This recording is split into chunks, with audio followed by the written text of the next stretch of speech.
Good morning friends.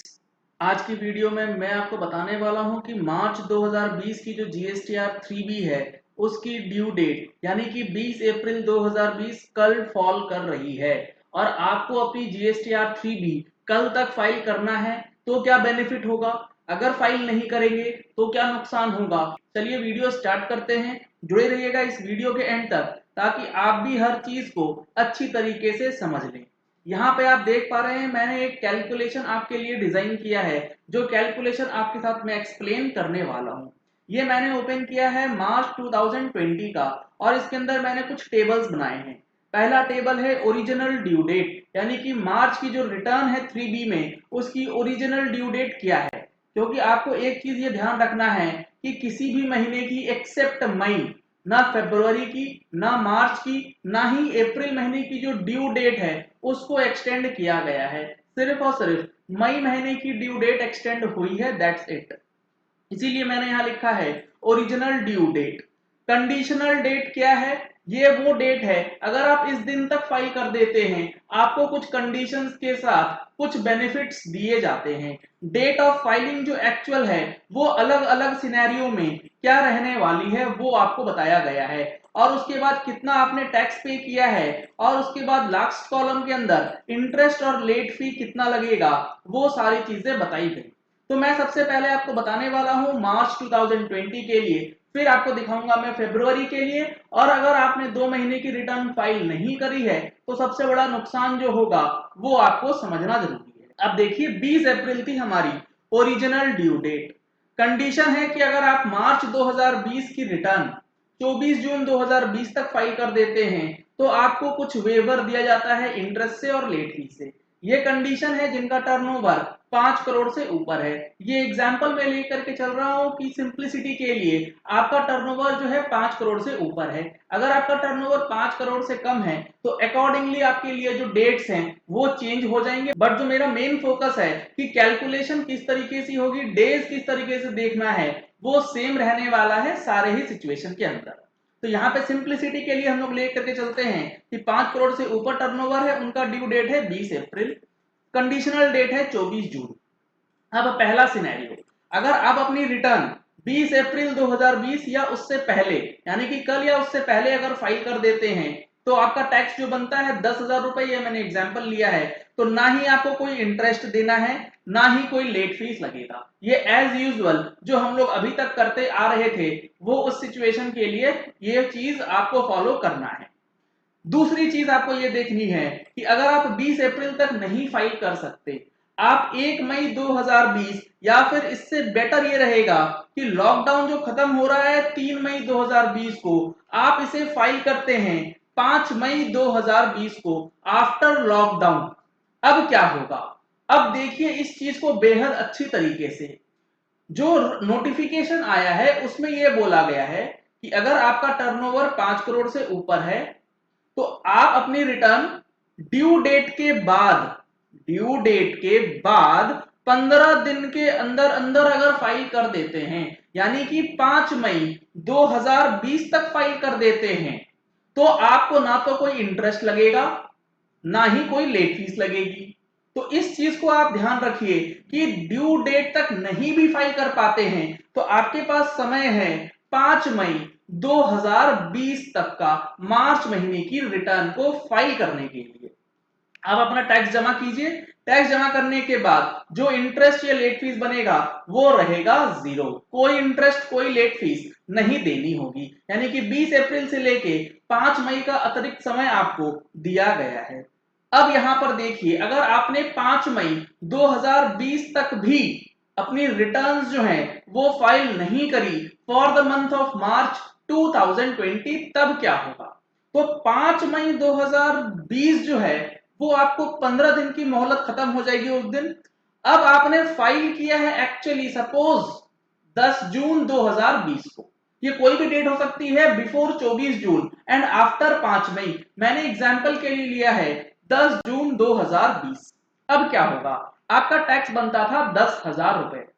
अब यहाँ पे काफी सारे लोगों का ये क्वेश्चन रहता है कि सर अगर हम लोग कंडीशन को फुलफिल नहीं करेंगे तो जो हमारा इंटरेस्ट लगेगा वो किस दिन से काउंट होगा। क्या वो जिस दिन ड्यू डेट एंड हो रहा है उस दिन से लेके डेट ऑफ पेमेंट तक होगा, या फिर जो कंडीशनल डेट दी गई है उस दिन के बाद से आपको इंटरेस्ट का कैलकुलेशन करना है? तो अब आप इस चीज को समझिए कि अगर आपने 15 दिन के बाद फाइल करा है, लेकिन जो कंडीशनल डेट है 24 जून, उससे पहले अगर आप फाइल कर देते हैं, तो जो इंटरेस्ट लगेगा वो 15 दिन का तो जीरो रहेगा, लेकिन 16वें दिन से लेकर के आपका इंटरेस्ट जो है पेमेंट होगा, अगर आपकी रिटर्न उस कंडीशन वाले डेट यानी कि 24 जून तक फाइल कर देते हैं आप।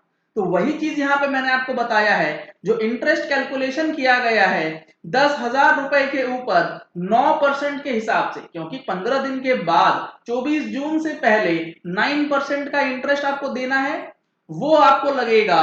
और जो डेज होंगे, कितने दिनों के लिए आपको लगेगा, ये सबसे महत्वपूर्ण है, समझ लेना। 35 डेज का इंटरेस्ट आपको लगेगा, क्योंकि आपने 24 जून से पहले जो है फाइलिंग कंप्लीट कर ली। 35 डेज कैसे? 5 मई तक तो कोई इंटरेस्ट नहीं, क्योंकि 15 दिन का तो वैसे ही वेवर था। 6 मई से लेके 10 जून तक का जो डिले है वो होता है अप्रोक्सीमेटली 35 डेज का। 25 days for the month of May and 10 days for the month of June. तो यहां पे आपको 10,000 रुपए पे 9% का इंटरेस्ट, 35 दिन के लिए आपको 86 रुपए 30 पैसे का इंटरेस्ट जो है वो लग जाएगा। लेकिन यहां पर भी लेट फीस आपको नहीं देनी है। लेट फीस के अंदर ऐसा कोई भी कंडीशन कि 15 दिन के अगर आप अंदर कर देते हैं फाइलिंग तो लेट फीस नहीं लगेगी, 15 दिन के बाद आप 24 जून तक करते हैं तो इतना लेट फीस है, ऐसा कोई कंडीशन नहीं है। लेट फीस के लिए फ्लैट कंडीशन दिया गया है कि इस पर्टिकुलर कंडीशनल डेट तक आप फाइल कर देंगे तो कोई लेट फीस नहीं, उस दिन के बाद करेंगे तो ओरिजिनल ड्यू डेट से लेके डेट ऑफ फाइलिंग तक का जो लेट फीस है वो आपको पे करना होगा।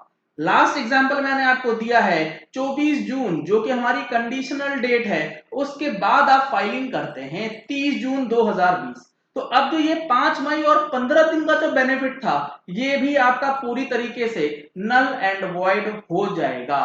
आपको रिड्यूस्ड इंटरेस्ट का भी बेनिफिट नहीं मिलेगा, लेट फीस का भी बेनिफिट नहीं मिलेगा। इस सिचुएशन में भी आपका टैक्स में मान के चल रहा हूं कि 10,000 रुपए का बनता है, आपका जो डिले है इन डेज 71 डेज का होगा, ना कि जो 15 दिन का आपको जो वेवर दिया गया था 0% का, वो भी अब आपसे छीन लिया जाएगा। अब जो कैलकुलेशन होगी वो होगी 20 अप्रैल 2020 से। तो अब आप देखिए 10 दिन हो गए अप्रैल महीने के, 31 दिन हो गए मई महीने के, और 30 दिन हो गए लगभग लगभग जून महीने के, टोटल मिला के होगा 71 डेज। और आपका जो इंटरेस्ट लगेगा वो लगेगा 10,000 रुपए के ऊपर, क्योंकि जो टैक्स आपने पे किया है उसके ऊपर 18%।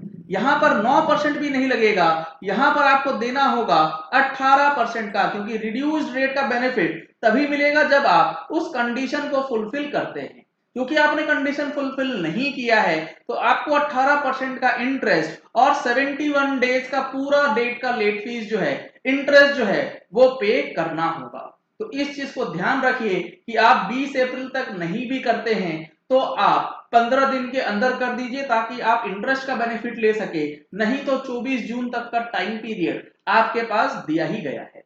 उसके बाद बात आती है लेट फीस। लेट फीस का कैलकुलेशन कैसे होगा? ऊपर तीनों ही केस के अंदर, क्योंकि आपने 24 जून तक फाइल कर दिया था, इसीलिए लेट फीस जो है वो जीरो रहेगी।